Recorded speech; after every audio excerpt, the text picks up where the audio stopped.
पिछली क्लास में, पिछले लेक्चर में हम लोग मेरिस्टेमेटिक टिश्यू के जनरल कैरेक्टरिस्टिक और मेरिस्टेमेटिक टिश्यू का क्लासिफिकेशन शुरू किए थे। उसमें पहले तरीके का क्लासिफिकेशन हम लोग पढ़े थे कि on the basis of origin and development. आज हम लोग शुरू कर रहे हैं मेरिस्टेमेटिक टिश्यू का classification on the basis of position in plant body. Position in plant body का मतलब होता है कि प्लांट बॉडी में यानी रूट स्टेम लीफ में वो मेरिस्टेमेटिक टिश्यू कहाँ कहाँ पाया जा रहा है। पोजीशन माने स्थिति के आधार पर। तो on this basis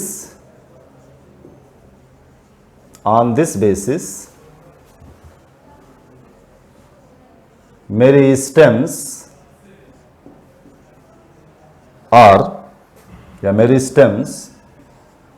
can divided into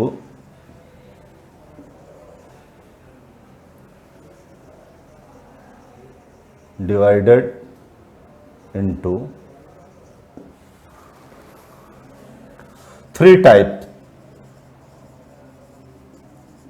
पहला एपिकल मेरिस्टेम,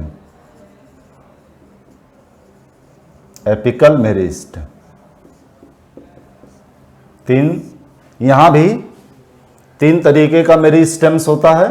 पहला है एपिकल मेरिस्टेम, दूसरा है इंटरकैलरी मेरिस्टेम, तीसरा है लेटरल मेरिस्टेम। हम लोग एक एक करके पढ़ेंगे, तीनों का नाम अभी नहीं लिख रहे हैं। एपिकल मेरिस्टेम, इंटरकैलरी मेरिस्टेम और तीसरा है लेटरल मेरिस्टेम।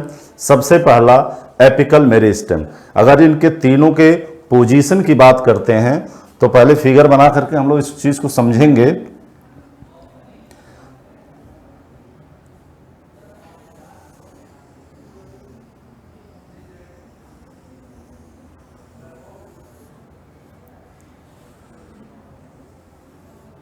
तो ये यहां पर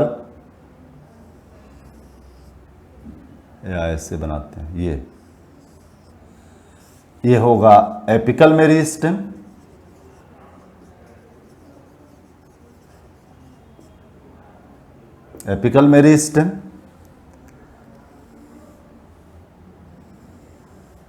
इस तरीके से ये लेटरल मेरिस्टेम,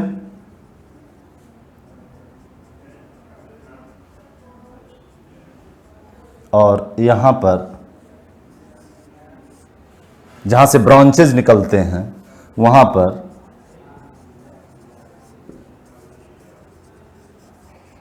इंटरकैलरी मेरिस्टेम, या आप ऐसे कह सकते हैं कि इंटरकैलरी मेरिस्टेम बीच बीच में पाया जाता है, और ये होगा लेटरल मेरिस्टेम। तो एक चीज क्लियर है कि लेटरल मेरिस्टेम कहां पाया जाएगा। लेटरल मेरिस्टेम वहां पाया जाता है जहां परमानेंट टिश्यू होते हैं। अगर आप प्लांट बॉडी में देखना चाहते हैं सीधे, तो मान लो ऐसे कोई स्टेम है, इस तरीके से ऐसे कोई स्टेम है, यहां ऐसे लीफ है, ऐसे लीफ है, इस तरीके से,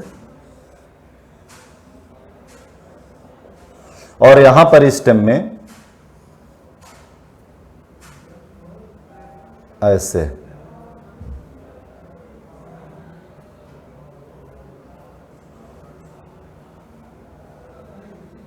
ये ग्रोइंग पॉइंट को इस तरीके से शो कर रहा है। तो ये जो इसका ग्रोइंग पॉइंट है यहां पर, इसको बोलेंगे apical meristem.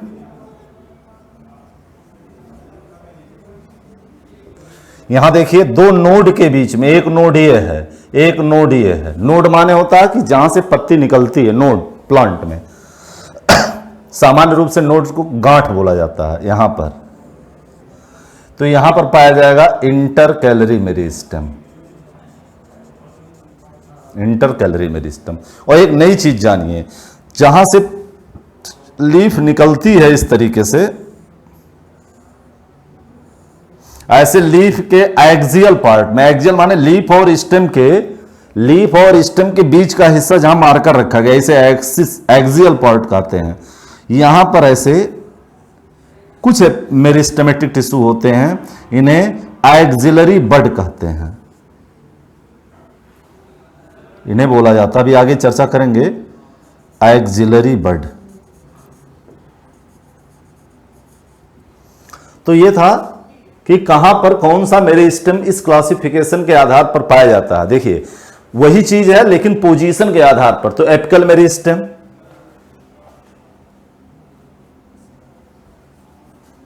these meristems found on apex of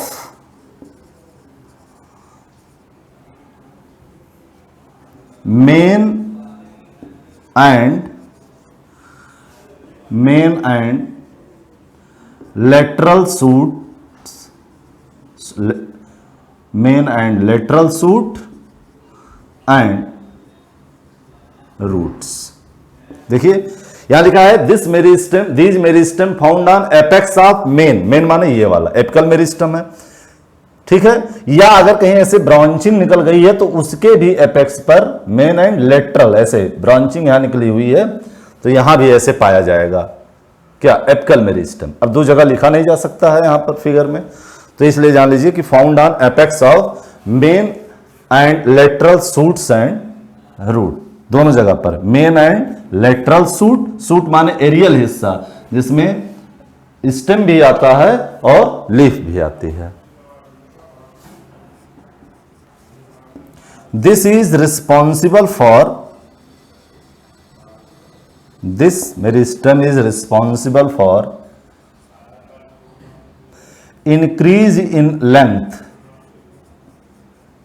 increase in length, जो लंबाई में इंक्रीज होता है, वृद्धि होती है प्लांट की, उस वह एपिकल मेरिस्टेम के कारण होती है, और इस तरीके की ग्रोथ को हम लोग बोलते हैं primary growth.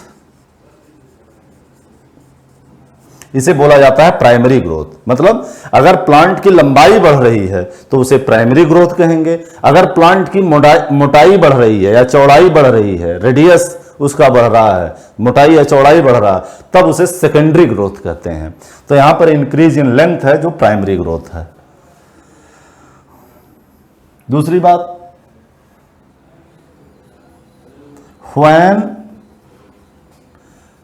Leaf is formed and a stem elongation takes place, stem elongation takes place, then some cells form auxiliary buds in axial part of leaf which give rise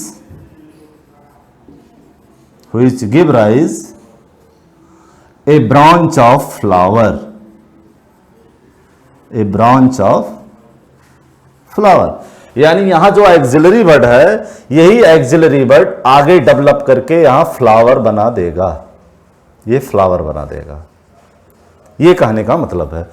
तो जब लीफ बनता है नीचे की तरफ, स्टेम का elongation होता है, उसी दौरान कुछ सेल्स लीफ और स्टेम के एक्सियल पोर्शन में, ठीक, एक्सिलरी बड बना देते हैं, और वो एक्सिलरी बड आगे चल करके फ्लावर में कन्वर्ट हो जाते हैं। तो ये था एपिकल मेरिस्टेम। अब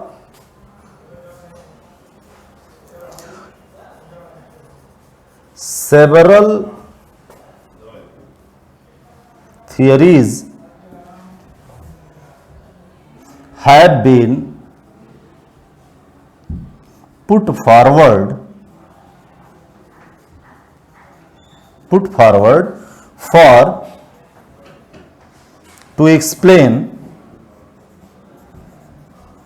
to explain the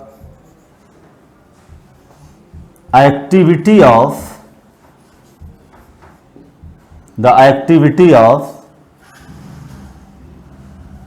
apical meristem.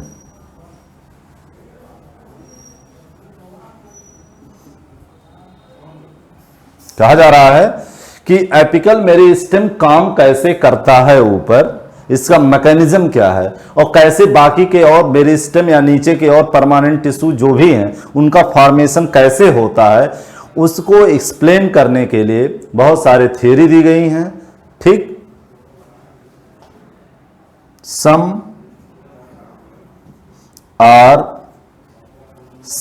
Main are as follows. उसमें से कुछ मुख्य हम लोग डिस्कस कर रहे हैं। तो कहने का मतलब ये हुआ कि अब हम लोग पढ़ने चल रहे हैं कि जो एपिकल मेरिस्टेम है वो एपिकल मेरिस्टेम किस तरीके से काम करता है और बाकी के जो टिश्यू सिस्टम होते हैं उसका फॉर्मेशन होता है, यानी किस तरीके से परमानेंट टिश्यू का फॉर्मेशन होगा, कैसे, उसका क्या मैकेनिज्म है। ठीक है, तो आगे बढ़ते हैं।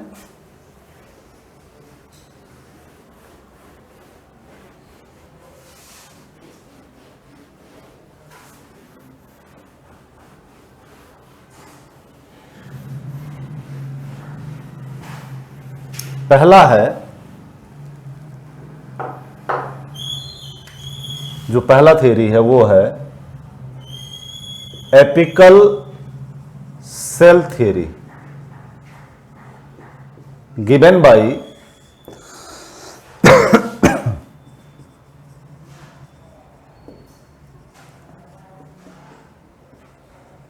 नेगेली,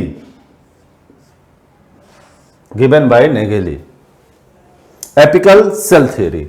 According to this theory,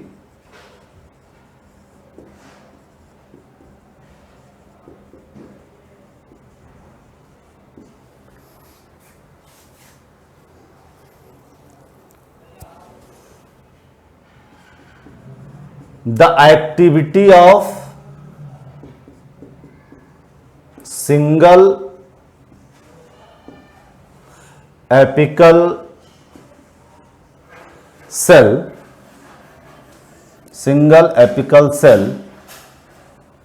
leads to the formation of entire plant body। क्या कहा जा रहा है कि जो एक ही सेल है एपिकल सेल, उस एक ही एपिकल सेल से पूरे प्लांट बॉडी का फॉर्मेशन होता है। ऐसे यहां पर ऐसे एक एपिकल सेल इस तरीके से, और ये हर प्लेन में ऐसे डिवाइड करती है, हर प्लेन में डिवाइड करती है, और हर प्लेन में डिवाइड करके तमाम सेल्स नीचे की तरफ बनाती जाती है। ऐसे तमाम सेल्स का ये इस पूरे एरिया में यहां पर तमाम सेल्स हैं, और ये है एपिकल सेल। तो केवल एक ही सेल बार बार डिवाइड होती है, और उसके सेल के एक्टिविटी से जितने नीचे सेल्स बनते हैं हर प्लेन में डिवाइड होकर के उससे पूरे इंटायर प्लांट बॉडी का फॉर्मेशन होता है। This theory is applicable for higher algae, bryophytes, plant group है bryophytes, and in some pteridophyta. Example है जहां पर एपिकल सेल थियरी के हिसाब से डेवलपमेंट होता है। दूसरा हिस्टोजन थियरी, दूसरा है एपिकल सेल थियरी को एक्सप्लेन करने के लिए जो दूसरी थियरी दी गई वह histogen theory, given by हैंस्टीन।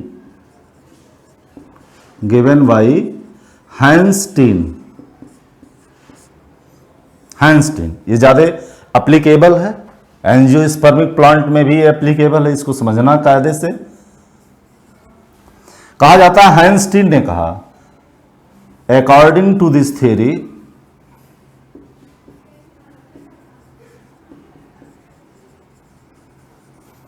The apex of shoot and root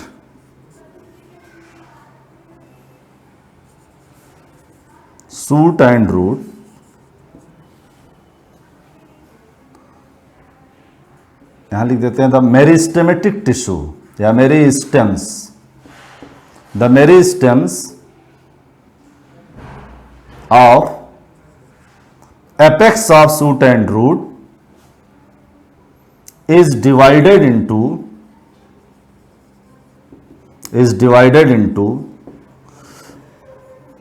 three groups। पहला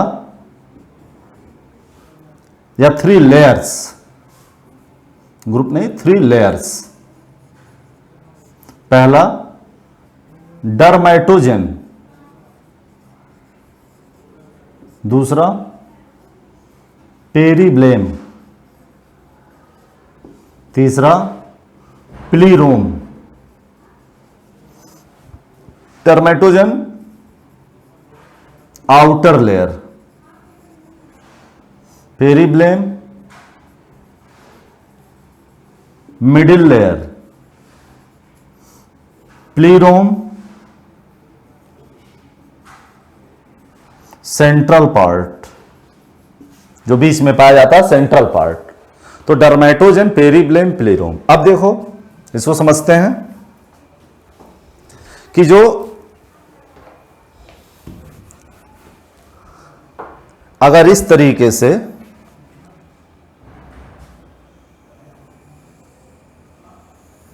ऐसे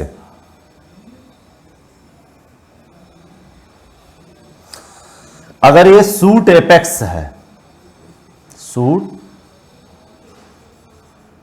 एपेक्स मान लेते हैं, तो सबसे ऊपर यहां तक ये है प्रोमेरिस्टम। आप पढ़े हैं प्रोमेरिस्टम्स, ये प्रोमेरिस्टम है जो सबसे ऊपर पाया। उसके नीचे प्राइमरी मेरिस्टम होता है, जहां पर आप हिस्टोजन थ्योरी पढ़ने चाह रहे हैं। अब कहा जा रहा है कि इसमें 3 पार्ट हो गए। इस पूरे, हम केवल मेरिस्टम बनाए हैं यहां तक ये पूरा मेरिस्टम है, इस बात को आपको समझना है। और कहा जा रहा है इसके 3 पार्ट ऐसे हो गए।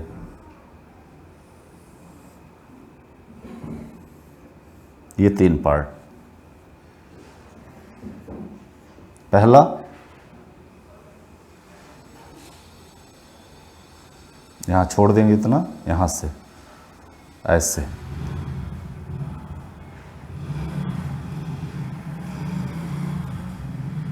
जिससे समझ में आया और कोई बात नहीं है।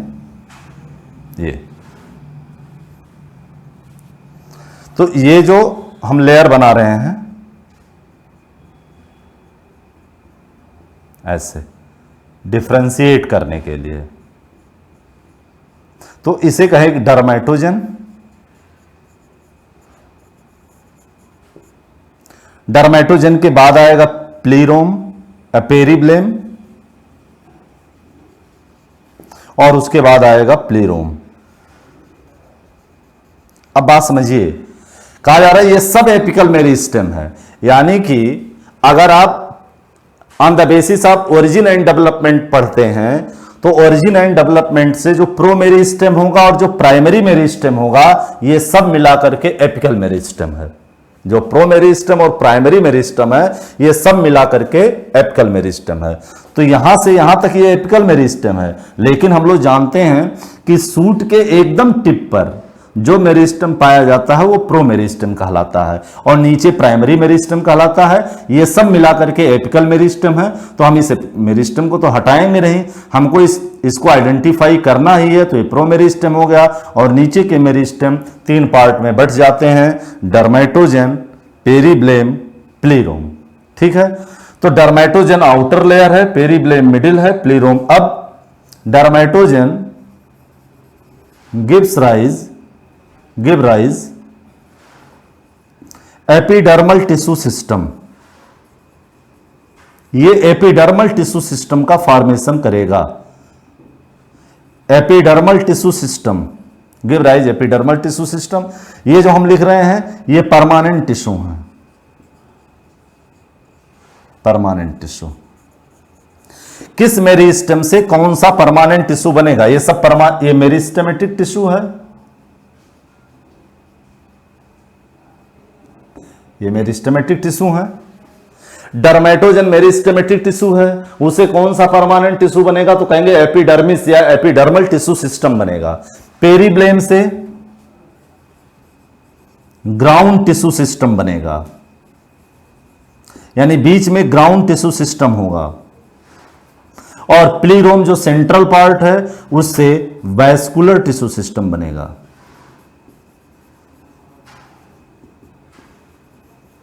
अब इस टिश्यू सिस्टम में कौन कौन से टिश्यू आते हैं वो हम लोग आगे जब पढ़ेंगे परमानेंट टिश्यू, तब उसमें आकर के क्लियर होगा। तो डर्मेटोजन से एपिडर्मल टिश्यू सिस्टम, पेरीब्लेम से ग्राउंड टिश्यू सिस्टम और प्लीरोम से वैस्कुलर टिश्यू सिस्टम का फॉर्मेशन होता है। तो यह था हिस्टोजन थ्योरी। इसके बाद एक और मेन थ्योरी बची हुई है और उसे कहते हैं tunica corpus theory.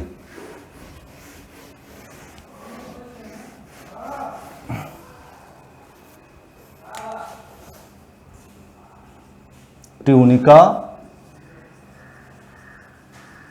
Corpus theory, tunica corpus theory given by Smith, given by Smith. क्या है tunica corpus? According to this theory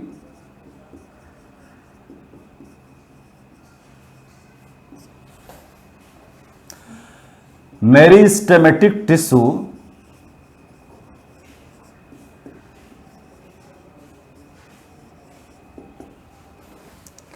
is divided into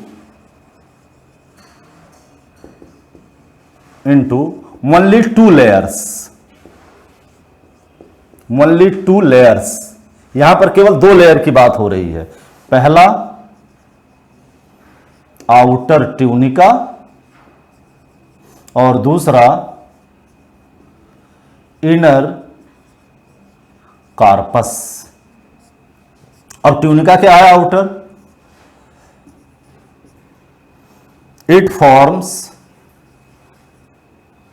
one या ठीक है वन और two layer on outside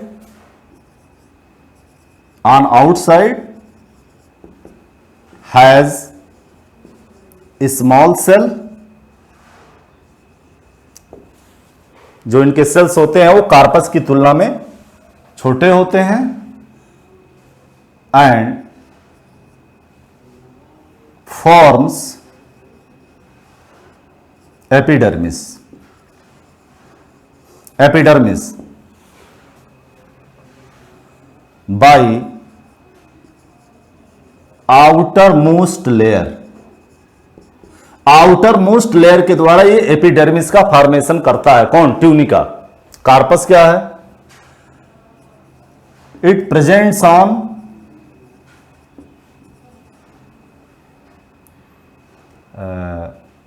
core या central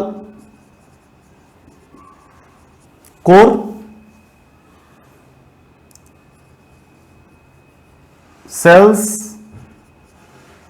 are larger in size, इसके जो sales होते हैं वो बड़े होते हैं।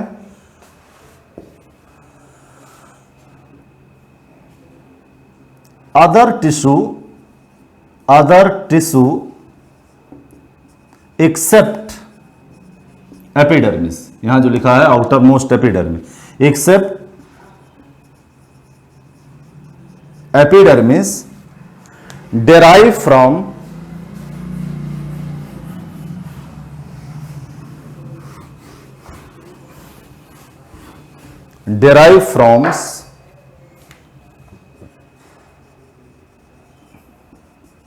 derive from remaining part of tunica, remaining part of tunica and corpus tissue. इनमें क्या बोला गया, इसमें कहा जा रहा है इस तरीके से, ऐसे कि बाहर की तरफ ऐसे दो लेयर किसकी है, ट्यूनिका की, ऐसे एक लेयर, ऐसे दो लेयर, ये दोनों क्या हैं, ये ट्यूनिका है। और बाकी इसके अंदर जितने भी सेल्स हैं, ये सब जो कोर में सेंटर में पाए जा रहे हैं, ये सब कार्पस हैं, ये सब कार्पस। तो जो ट्यूनिका की ये फर्स्ट लेयर है और ये सेकंड लेयर है ट्यूनिका की, तो ये जो फर्स्ट लेयर है ये आगे चल करके एपिडर्मिस बनाएगा, ये एपिडर्मिस बनाएगा। और ये जो ट्यूनिका की सेकंड लेयर है और प्लस ये पूरा कार्पस, ये सब मिलकर के जितने बचे हुए टिश्यू हैं उसको बनाते हैं। ठीक है, तो इसे बोलते हैं ट्यूनिका कार्पस थ्योरी, जो स्मिथ ने दिया था। तो ये तीन सबसे मेन थ्योरी होता है, पहला एपिकल सेल थ्योरी, दूसरा हम लोग पढ़े हिस्टोजन थ्योरी, और तीसरा ट्यूनिका कार्पस थ्योरी। जो हिस्टोजन थ्योरी में डर्मेटोजन, पेरिब्लेम और प्लेरोम होता है, उसको कलेक्टिव रूप में हिस्टोजन के नाम से भी जाना जाता है। तो ये था एपिकल मेरिस्टेम। दूसरा है, अब एपिकल मेरिस्टेम और उसकी एक्टिविटी पढ़े। अब हम दूसरे टाइप का मेरिस्टेम पढ़ रहे हैं, intercalary meristem, intercalary meristem. This type of meristems are intercalated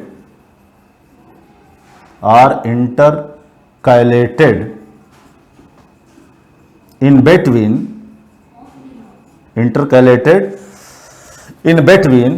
primary permanent tissue, primary permanent tissue and originate from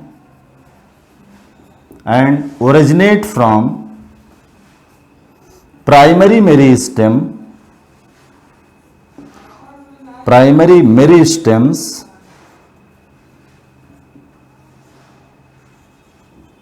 during development. They are present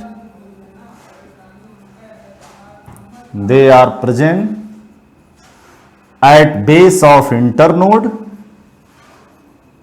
or at base of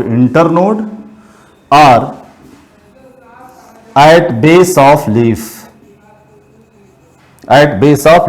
अब इसको समझते हैं इंटरकैलरी मेरिस्टेम क्या है। Intercalary देखिए, जो intercalary meristem होते हैं वो ऐसे, आप तमाम नोड वाले प्लांट को जानते हो, जैसे सुगर केन है, बैम्बू है, तो देखो जहां गांठ होती है इसको हम लोग बोलते हैं नोड, और इसी के ऊपर ऐसे इंटरकैलरी है, इंटरकैलरी, यह इंटरकैलरी मेरिस्टेम। अब इन्हीं के डिवीजन से और इन्हीं के डेवलपमेंट से ये जो नोड्स, दो नोड के बीच की जो जगह होती है इसे इंटरनोड कहते हैं। आप इंटरनोड देखो धीरे धीरे बढ़ता रहता है, जैसे जैसे प्लांट बढ़ता है वैसे वैसे इंटरनोड यानी दो नोड के बीच का गैप बढ़ता है। तो दो नोड के बीच का जो गैप बढ़ रहा है वो क्यों बढ़ रहा है, इंटरकैलरी मेरिस्टेम के नाते, यहां बीच में इंटरकैलरी मेरिस्टेम पाया जाता है। दूसरी बात, तो ये प्राइमरी परमानेंट टिश्यू के बीच बीच में मेरिस्टेमेटिक टिश्यू हैं, लेकिन किनके बीच में है, प्राइमरी परमानेंट टिश्यू के बीच में है। लेकिन ये बनते कैसे हैं, अब जरा सोचिए, एक टाइम ऐसा रहा होगा जब प्लांट बढ़ रहा होगा तो यहां पर पूरा का पूरा मेरिस्टेमेटिक टिश्यू रहा होगा, फिर वो मेरिस्टेमेटिक टिश्यू परमानेंट में बदला, मेरिस्टेमेटिक टिश्यू धीरे धीरे जब जैसे प्लांट ग्रो कर रहा है वैसे वैसे मेरिस्टेमेटिक टिश्यू ऊपर जा रहा है, और नीचे परमानेंट टिश्यू बन रहा है। लेकिन उसी डेवलपमेंट के दौरान कुछ परमानेंट टिश्यू ऐसे होते हैं जो बीच बीच में ऐसे रह जाते हैं। देखिए, दे ओरिजिनेट फ्रॉम, यहां लिखा गया they originate from primary meristem. ये प्राइमरी मेरिस्टेम ही होते हैं जो बीच बीच में रह जाते हैं और फिर उनके डेवलपमेंट से जो है वो इंटरकैलरी मेरिस्टेम उसे कहते हैं, और फिर उनके डेवलपमेंट से जो है वो पौधे की लंबाई बढ़ती है, यानी ये हेल्प करते हैं इंक्रीज इन लेंथ में। तो ये नोड के ऊपर पाए जाते हैं at the base of node और रिस्पॉन्सिबल होते हैं increase in length. They are also responsible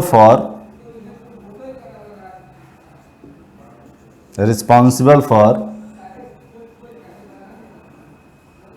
increase in length।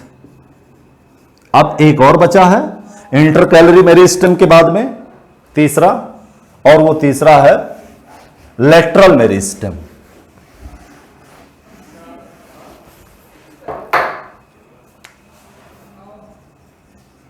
Lateral meristem. तो these meristems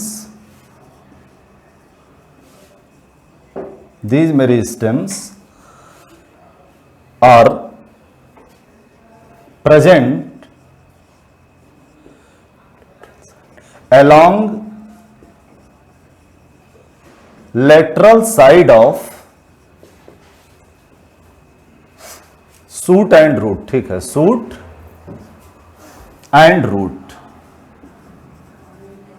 सूट और रूट के लेटरल साइड में पाए जाते हैं। इस तरह लेटरल मेरिस्टेम लेटरल साइड में पाए जाते हैं। ठीक है, तो these meristem are present along lateral side of shoot and root. जैसे इस तरीके से अगर किसी स्टेम या का ट्रांसफर सेक्शन है और इसमें ऐसे तमाम ऐसे वास्कुलर बंडल हैं, अब आगे आप लोग इसको डिटेल में पढ़ेंगे, तो इसमें इस तरीके से एक टिश्यू बनता है जिसका नाम होता है कैम्बियम। कैम्बियम, तो ये कैम्बियम और कार्क कैम्बियम लेटरल मेरिस्टेम के एग्जाम्पल होते हैं। तो लेटरल मेरिस्टेम ये जानना है कि जो लेटरल मेरिस्टेम होता है दरअसल ये सेकेंडरी मेरिस्टेम होता है। इसके जो इसका जो फंक्शन होता है कि इसके जरिए जो प्लांट की जो थिकनेस होती है, रेडियस ग्रोथ होता है, वो बढ़ता है, मोटाई बढ़ती है प्लांट की। तो this tissue is responsible for increase in width और thickness of plant organ. Plant organ, और इसका केवल दो ही एग्जाम्पल होता है पूरे प्लांट में, वो होता है cambium and cork cambium. Cambium and cork cambium. तो कैम्बियम और कॉर्क कैम्बियम जो लेटरल या सेकेंडरी मेरिस्टेम होते हैं। अगर आप इसके पहले वाला डिवीजन पढ़े होंगे क्लासिफिकेशन, तो उसमें सेकेंडरी मेरिस्टेम बताया गया होगा, और उस सेकेंडरी मेरिस्टेम में भी कैम्बियम और कार्क कैम्बियम आते हैं। ठीक है, तो ये लेटरल साइड में पाए जाते हैं। और देखो, इनके लेटरल साइड में पाए जाने से जब इनके सेल में जो डिवीजन होता है लेटरल साइड में, ऐसे थोड़ा सा समझ लीजिए, ऐसे हम लोग समझेंगे, ये है तो इनका जो डिवीजन होता है वो ऐसे पेरिक्लिनियल डिवीजन होता है। तो इस पेरिक्लिनियल डिवीजन से एक सेल टुवर्ड्स पेरिफेरी बनता है और एक सेल टुवर्ड्स सेंटर बनता है। तो इससे क्या होती है, यही डिवीजन हमेशा होता है, पेरिक्लिनियल डिवीजन। तो पेरिक्लिनियल डिवीजन होगा तो इस पूरे कैम्बियम रिंग की मोटाई बढ़ती जाती है। जैसे एक से दो बना, अब इसमें सपोज करो फिर यहां बना, तो फिर एक ऐसे बन गया, फिर एक ऐसे बन गया। तो इस कैम्बियम रिंग की मोटाई बढ़ती जाती है और जिससे ओवरऑल पूरा जो रेडियस होता है या डायमीटर होता है वो पूरा बढ़ जाता है। उसी को हम लोग कहते हैं कि कैम्बियम और कार्कैम्बियम के नाते जो प्लांट आर्गन है उस प्लांट आर्गन की मोटाई बढ़ जाती है, क्योंकि इसमें पेरिक्लिनियल डिवीजन होता है। पेरिक्लिनियल डिवीजन कोई नया डिवीजन नहीं है। पेरिक्लिनियल डिवीजन भी एक माइटोसिस, एक दिन आपको बताए थे, माइटोसिस होता है जिसमें एक सेल से दो सेल बनता है, लेकिन शर्त यह है कि उसमें हमेशा एक सेल टुवर्ड्स पेरीफेरी बनेगा और एक सेल टुवर्ड्स सेंटर बनेगा, और जिससे मोटाई बढ़ती जाती है कुल मिलाकर के, और वो रिस्पॉन्सिबल होता है उसके लिए लेटरल मेरिस्टेम। तो ये खत्म हुआ हम लोगों का क्लासिफिकेशन ऑफ मेरिस्टेमेटिक टिश्यू। इसके आगे अगली क्लास में हम लोग आगे पढ़ेंगे।